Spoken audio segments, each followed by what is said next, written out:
The gentleman from Tennessee, Mr. Duncan, is recognized for 5 minutes. Thank you very much, Mr. Chairman. And I first want to say that I second everything that you said in your opening statement, especially about land purchases. The federal government now owns or controls 30% of the land in this country, and state and local governments and quasi-governmental agencies own another or control another 20%. So you've already got half the land in some type of public ownership. And USA Today reported about 3 or 4 years ago on its front page one day that land trusts and conservancies, and there's over 2,000 of them, are purchasing land equivalent to half the size of the state of New Jersey every year. We're very rapidly doing away with private property in this country, making it much more expensive and harder for young families to buy homes. And I'm concerned also about the San Joaquin Valley, even though I live in Tennessee, because I've read that unemployment reached 40% there, and it was helping drive up food prices all across the country. And then another USA Today story last week said that gas prices were going to go to $5 a gallon or higher.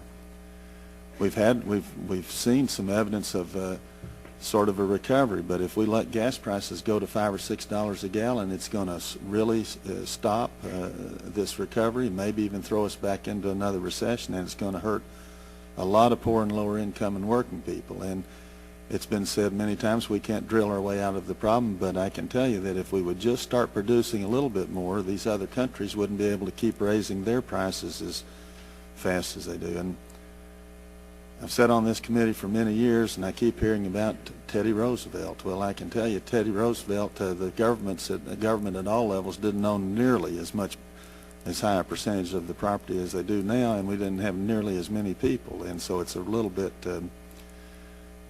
ridiculous to keep talking about Teddy Roosevelt, because I think he would be shocked at how much government land is owned today. But, Mr. Secretary, I want to ask you this. You heard the chairman say that your budget would result in a $60 billion increase, or tax increase on the gas and oil industry. Assuming or guessing that you might disagree with that, what figure would you put on that as increased costs for the gas and oil industry? Because some of us are concerned that those will have to be passed on to the consumer.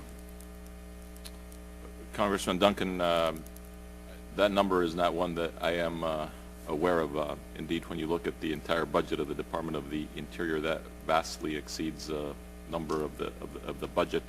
But we are proposing in the President's budget is that industry pay its way in terms of inspection and regulation, both offshore as well as onshore, and that is reflected in the requests that we have made with respect to the Bureau of Ocean Energy Management and Enforcement. If I may, I wanted just to address two of the points he raised, one on conservation.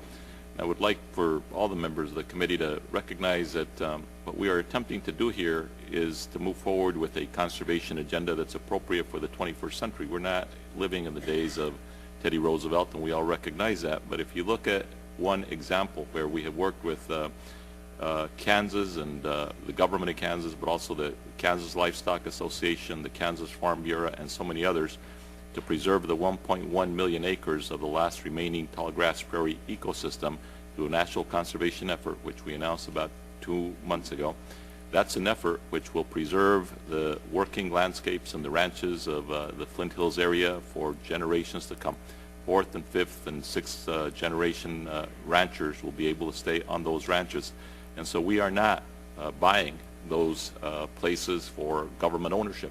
Those are conservation areas where through easements and management programs we'll be able to manage that 1.1 million acres in the new ethos for conservation. And that's what you will see embedded in the way that we want to move forward. And I could give you lots of other examples. Well, I'm about to run out of time, but I will say we're causing a problem for state and local governments when we take so much land off of the tax rolls.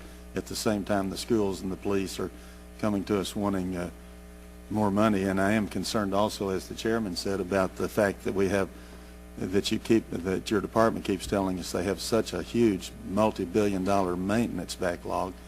And I think most of us on this side feel you should do more to take care of the property you have instead of buying additional properties. Thank you, Mr. Chairman.